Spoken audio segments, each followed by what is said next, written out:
పెదబాల శిక్షకు స్వాగతం.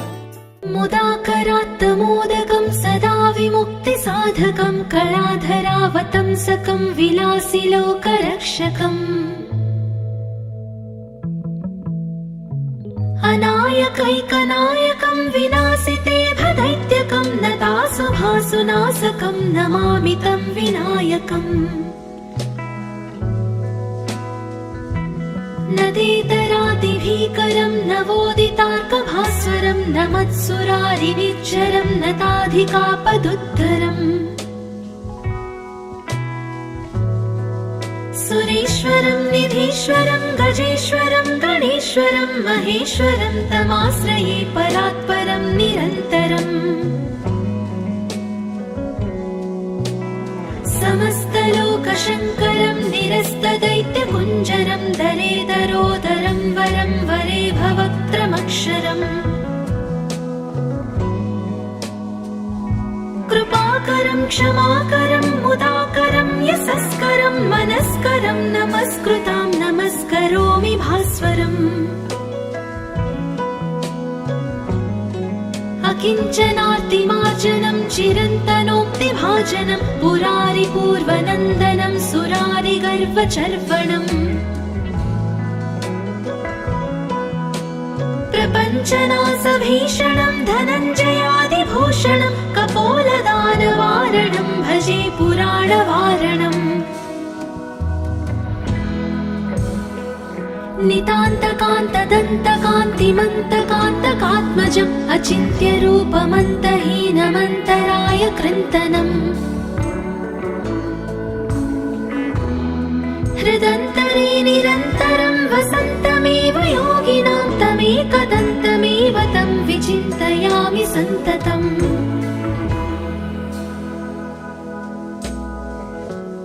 महागणेश पञ्चरत्नमादरेण योऽन्वहं प्रजल्पति प्रभातके हृदि स्मरन् गणेश्वरम्. अरोगतामदोषतां सुसाहितिं सुपुत्रतां समाहितायुरष्टभूतिमभ्युपैति सोच्चिरात्. ముదాకరాత్తమోదకం సదా విముక్తి సాధకం కళాధరావతంసకం విలాసి లోకరక్షకం. అనాయకైకనాయకం వినాశితే భదైత్యకం నతాసుభాసునాశకం నమామి తం వినాయకం. నదేతరాదిభీకరం నవోదితార్కభాస్వరం నమత్సురారినిచ్చరం నతాధికాపదుద్ధరం. సురేశ్వరం నిధీశ్వరం గజేశ్వరం గణేశ్వరం మహేశ్వరం తమాశ్రయే పరాత్పరం నిరంతరం. సమస్తలోకశంకరం నిరస్తదైత్యకుంజరం దరేదరోదరం వరం వరే భవక్త్రమక్షరం. కృపాకరం క్షమాకరం ముదాకరం యశస్కరం మనస్కరం నమస్కృతాం నమస్కరోమి భాస్వరం. అకించనార్తిమార్జనం చిరంతనోక్తిభాజనం పురారి పూర్వనందనం సురారి గర్వచర్వణం. ప్రపంచనాశభీషణం ధనంజయాదిభూషణం కపోలదానవారణం భజే పురాణవారణం. నితాంతకాంతదంతకాంతిమంతకాంతకాత్మజం అచింత్యరూపమంతహీనమంతరాయ కృంతనం. హృదంతరే నిరంతరం వసంతమేవ యోగినాం తమేకదంతమేవ తం విచింతయామి సంతతం.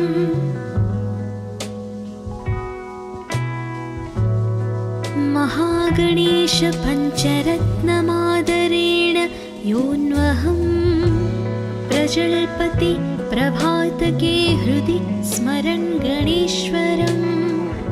अरोगतामद दोषतां सुसाहितिं सुपुत्रताम् समाहितायुरष्टभूतिमभ्युपैति सोच्चिरात् मुदाकरात्तमोदकं सदा विमुक्तिसाधकं कलाधरावतंसकं विलासिलोकरक्षकम् अनायकैकनायकं विनाशितेभदैत्यकं नतासुभासुनाशकं नमामि तं विनायकम् नदीतरातिभीकरं नवोदितार्कभास्वरं नमत्सुरारिनिच्चरं नताधिकापदुद्धरम् सुरेश्वरं निधीश्वरं गजेश्वरं गणेश्वरं महेश्वरं तमाश्रये परात्परं निरन्तरम् समस्तलोकशङ्करं निरस्तदैत्यकुञ्जरं दरेदरोदरं वरं वरे भवक्त्रमक्षरम् कृपाकरं क्षमाकरं मुदाकरं यशस्करं मनस्करं नमस्कृतां नमस्करोमि भास्वरम् अकिञ्चनार्तिमार्जनं चिरन्तनोक्तिभाजनं पुरारिपूर्वनन्दनं सुरारिगर्वचर्वणम् प्रपञ्चनासभीषणं धनञ्जयादिभूषणं कपोलदानवारणं भजे पुराणवारणम्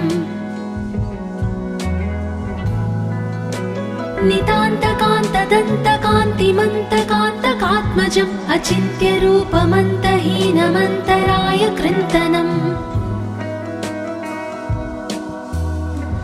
हृदन्तरे निरन्तरं वसन्तमेव योगिनां तमेकदन्तमेव तं विचिन्तयामि सन्ततम्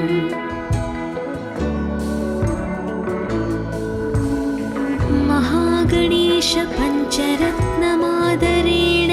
योऽन्वहं प्रजल्पति प्रभातके हृदि स्मरन् गणेश्वरम् अरोगतामदोषतां सुसाहितिं सुपुत्रताम्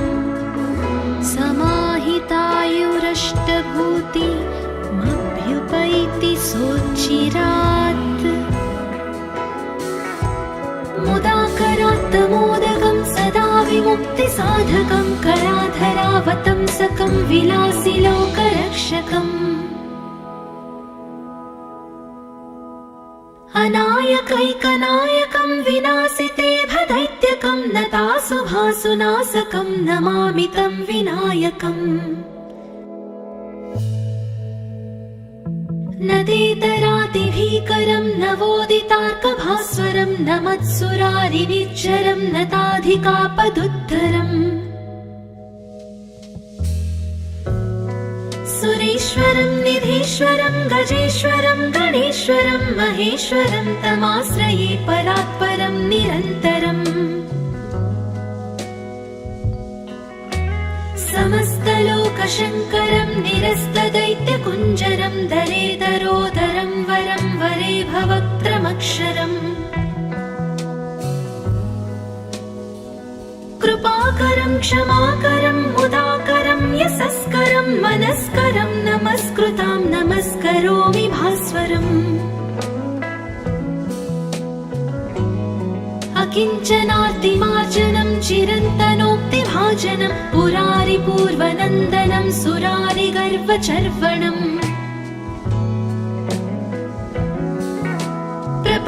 प्रपञ्चनासभीषणं धनञ्जयादिभूषणं कपोलदानवारणं भजे पुराणवारणम्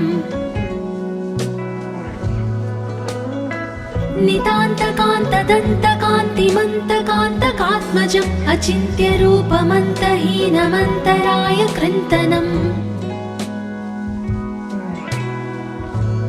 हृदन्तरे निरन्तरं वसन्तमेव योगिनां तमेकदन्तमेव तं विचिन्तयामि सन्ततम्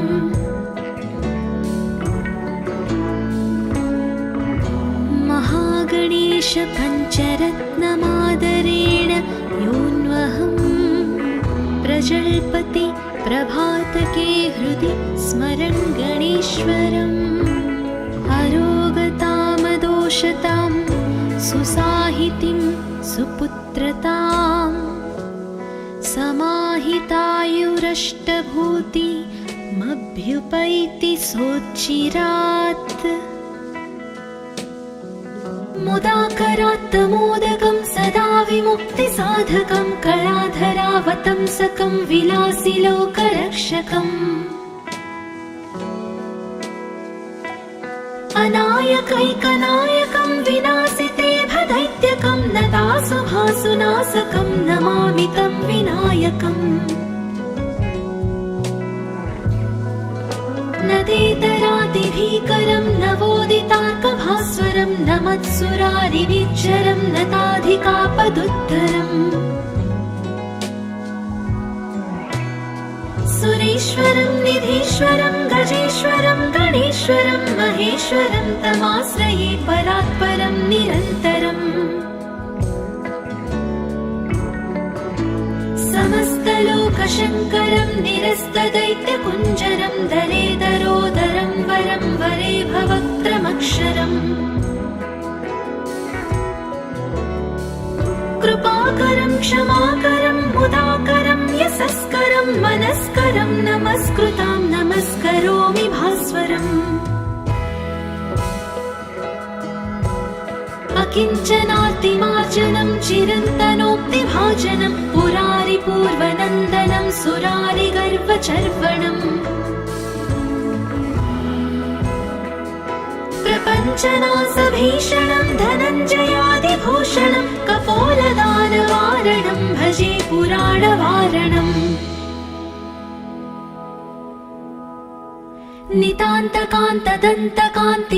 नितान्तकान्तदन्तकान्तिमन्तकान्तकात्मजम् अचिन्त्यरूपमन्तहीनमन्तराय कृन्तनम् हृदन्तरे निरन्तरं वसन्तमेव योगिनां तमेकदन्तमेव तं विचिन्तयामि सन्ततम्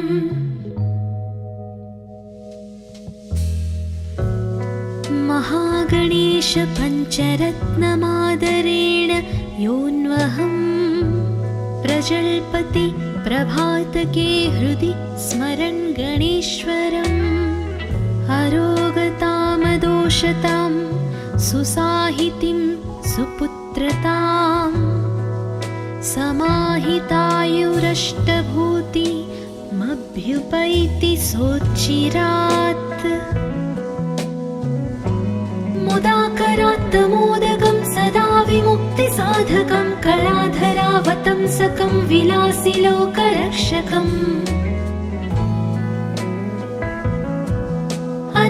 अनायकैकनायकं विनाशितेभदैत्यकं नतासुभासुनाशकं नमामि तं विनायकम् नदेतरादिभीकरं नवोदितार्कभास्वरं नमत्सुरारिनिच्चरं नताधिकापदुत्तरम् सुरेश्वरं निधीश्वरं गजेश्वरं गणेश्वरं महेश्वरं तमाश्रये परात्परं निरन्तरम् समस्तलोकशङ्करं निरस्तदैत्यकुञ्जरं दरेदरोदरं वरं वरे भवक्त्रमक्षरम् कृपाकरं क्षमाकरं मुदाकरं यशस्करं मनस्करं नमस्कृतां नमस्करोमि भास्वरम् अकिञ्चनातिमार्जनं चिरन्तनोक्तिभाजनं पुरारिपूर्वनन्दनं सुरारिगर्वचर्वणम्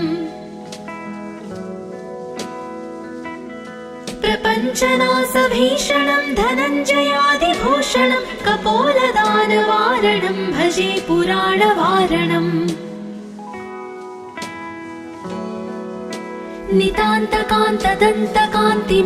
नितान्तकान्तदन्तकान्तिमन्तकान्तकात्मजम् अचिन्त्यरूपमन्तहीनमन्तराय कृन्तनम्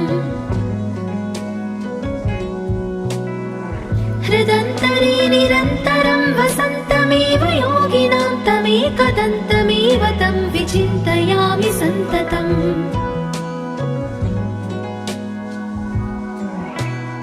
महागणेश पञ्चरत्नमादरेण योऽन्वहं प्रजल्पति प्रभातके हृदि स्मरन् गणेश्वरम्।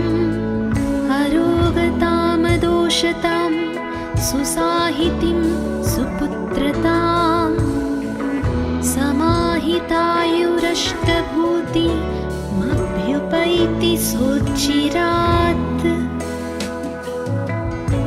मुदाकरात्तमोदकं सदा विमुक्तिसाधकं कलाधरावतंसकं विलासिलोकरक्षकम्। अनायकैकनायकं विनाशितेभदैत्यकं नतासुभासुनाशकं नमामि तं विनायकम्। नदेतरादिभीकरं नवोदितार्कभास्वरं नमत्सुरारिनिच्चरं नताधिकापदुद्धरम्। सुरेश्वरं निधीश्वरं गजेश्वरं गणेश्वरं महेश्वरं तमाश्रये परात्परं निरन्तरम्। समस्तलोकशङ्करं निरस्तदैत्यकुञ्जरं दरेदरोदरं वरं वरे भवक्त्रमक्षरम्। कृपाकरं क्षमाकरं मुदाकरं यशस्करं मनस्करं नमस्कृतां नमस्करोमि भास्वरम्। अकिञ्चनार्तिमार्जनं चिरन्तनोक्तिभाजनं पुरारिपूर्वनन्दनं सुरारिगर्वचर्वणम्। प्रपञ्चनासभीषणं धनञ्जयादिभूषणं कपोलदानवारणं भजे पुराणवारणम्। नितान्तकान्तदन्तकान्तिमन्तकान्तकात्मजम् अचिन्त्यरूपमन्तहीनमन्तराय कृन्तनम्। हृदन्तरे निरन्तरं वसन्तमेव योगिनां तमेकदन्तमेव तं विचिन्तयामि सन्ततम्।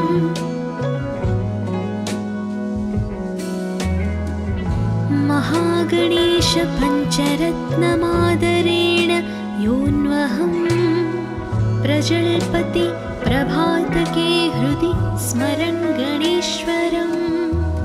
अरोगतामदोषतां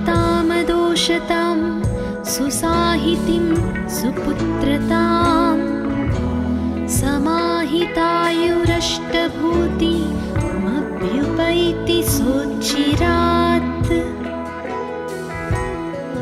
मुदाकरात्तमोदकं सदा विमुक्तिसाधकं कलाधरावतंसकं विलासिलोकरक्षकम्। अनायकैकनायकं विनाशितेभदैत्यकं नतासुभासुनाशकं नमामि तं विनायकम्। नदेतरादिभीकरं नवोदितार्कभास्वरं नमत्सुरारिनिच्चरं नताधिकापदुद्धरम्। सुरेश्वरं निधीश्वरं गजेश्वरं गणेश्वरं महेश्वरं तमाश्रये परात्परं निरन्तरम्। समस्तलोकशङ्करं निरस्तदैत्यकुञ्जरं दरेदरोदरं वरं वरे भवक्त्रमक्षरम्। कृपाकरं क्षमाकरं मुदाकरं यशस्करं मनस्करं नमस्कृतां नमस्करोमि भास्वरम्। अकिञ्चनार्तिमार्जनं चिरन्तनोक्तिभाजनं पुरारिपूर्वनन्दनं सुरारिगर्वचर्वणम्। प्रपञ्चनासभीषणं धनञ्जयादिभूषणं कपोलदानवारणं भजे पुराणवारणम्। नितान्तकान्तदन्तकान्तिमन्तकान्तकात्मजम् अचिन्त्यरूपमन्तहीनमन्तराय कृन्तनम्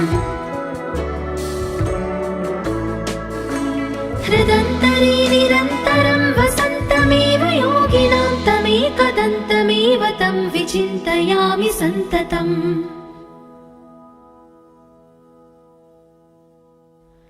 महागणेश पञ्चरत्नमादरेण योऽन्वहं प्रजल्पति प्रभातके हृदि स्मरन् गणेश्वरम् अरोगतामदोषतां सुसाहितिं सुपुत्रतां समाहितायुरष्टभूतिमभ्युपैति सोच्चिरात् मुदाकरात्तमोदकं सदा विमुक्तिसाधकं कलाधरावतंसकं विलासिलोकरक्षकम् अनायकैकनायकं विनाशिते भदैत्यकं नतासुभासुनाशकं नमामि तं विनायकम् नदेतरातिभीकरं नवोदितार्कभास्वरं नमत्सुरारिनिच्चरं नताधिकापदुत्तरम् सुरेश्वरं निधीश्वरं गजेश्वरं गणेश्वरं महेश्वरं तमाश्रये परात्परं निरन्तरम्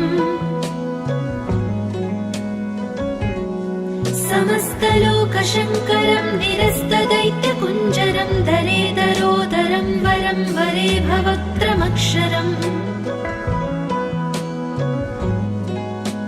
कृपाकरं क्षमाकरं मुदाकरं यशस्करं मनस्करं नमस्कृतां नमस्करोमि भास्वरम् अकिञ्चनार्तिमार्जनं चिरन्तनोक्तिभाजनं पुरारिपूर्वनन्दनं सुरारिगर्वचर्वणम् प्रपञ्चनासभीषणं धनञ्जयादिभूषणं कपोलदानवारणं भजे पुराणवारणम्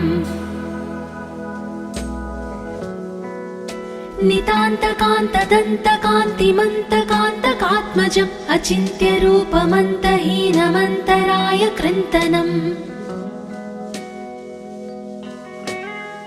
हृदन्तरे निरन्तरं वसन्तमेव योगिनां तमेकदन्तमेव तं विचिन्तयामि सन्ततम्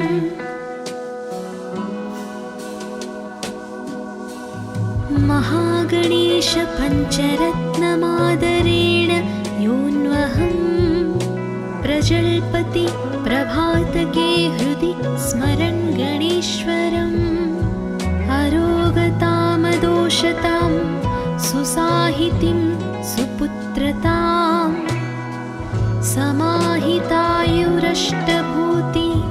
समाहितायुरष्टभूतिमभ्युपैति सोच्चिरात् मुदाकरात्तमोदकं सदा विमुक्तिसाधकं कलाधरावतंसकं विलासिलोकरक्षकम्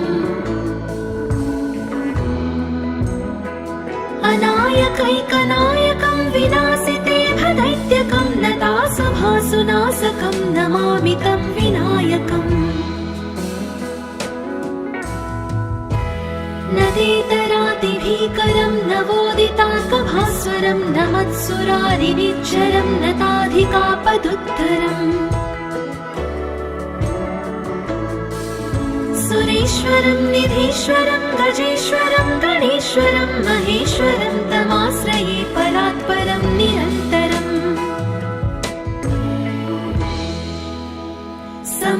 समस्तलोकशङ्करं निरस्तदैत्यकुञ्जरं दरेदरोदरं वरं वरे भवक्त्रमक्षरम् कृपाकरं क्षमाकरं मुदाकरं यशस्करं मनस्करं नमस्कृतां नमस्करोमि भास्वरम् अकिञ्चनार्तिमार्जनं चिरन्तनोक्तिभाजनं पुरारिपूर्वनन्दनं सुरारिगर्वचर्वणम् प्रपञ्चनासभीषणं धनञ्जयादिभूषणं कपोलदानवारणं भजे पुराणवारणम्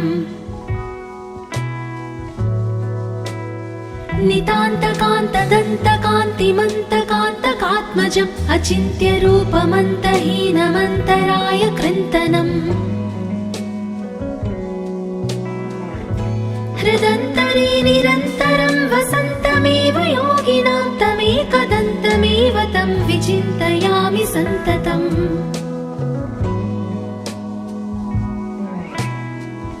महागणेश पञ्चरत्नमादरेण योऽन्वहं प्रजल्पति प्रभातके हृदि स्मरन् गणेश्वरम् अरोगतामदोषतां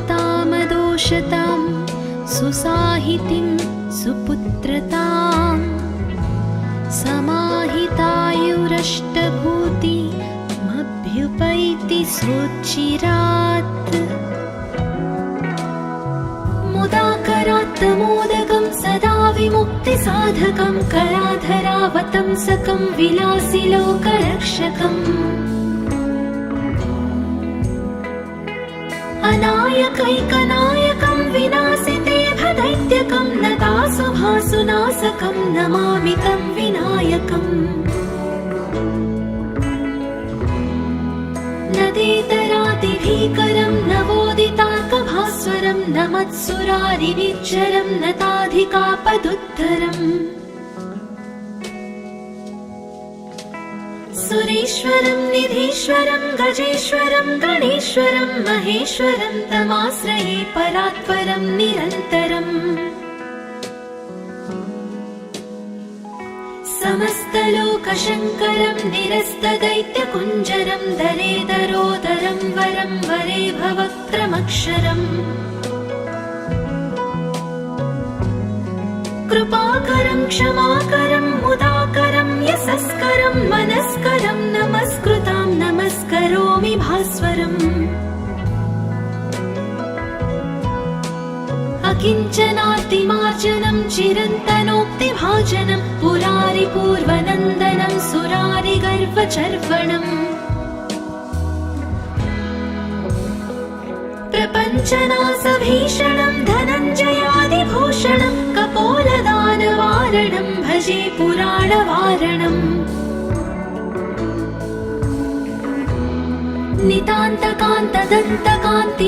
नितान्तकान्तदन्तकान्तिमन्तकान्तकात्मजम् अचिन्त्यरूपमन्तहीनमन्तराय कृन्तनम् हृदन्तरे निरन्तरं वसन्तमेव योगिनां तमेकदन्तमेव तं विचिन्तयामि सन्ततम्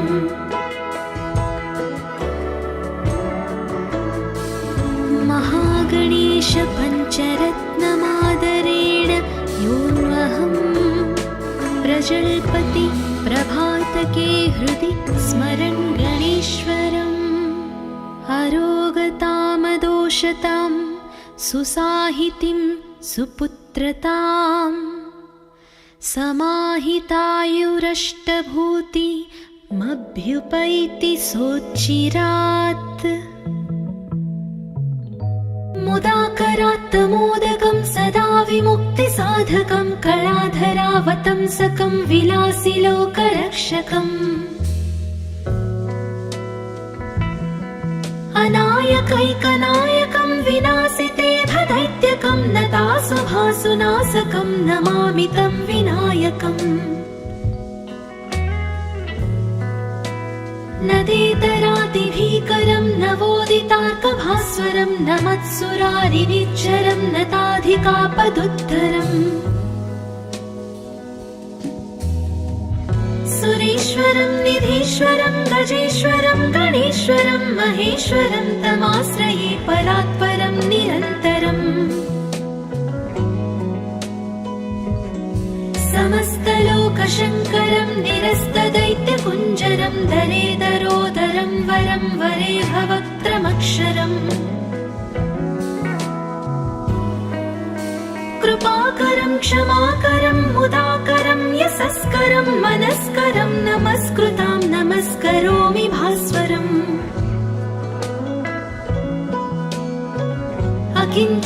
चिरारिपूर्वनन्दनं चिरन्तनोक्तिभाजनं पुरारिपूर्वनन्दनं सुरारिगर्वचर्वणम् प्रपञ्चनासभीषणं धनञ्जयादिभूषणं कपोलदानवारणं भजे पुराणवारणम्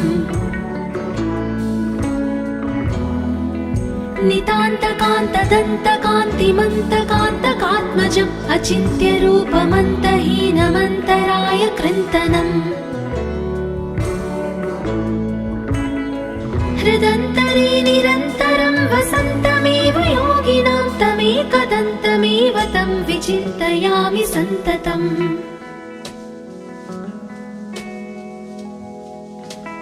महागणेश पञ्चरत्नमादरेण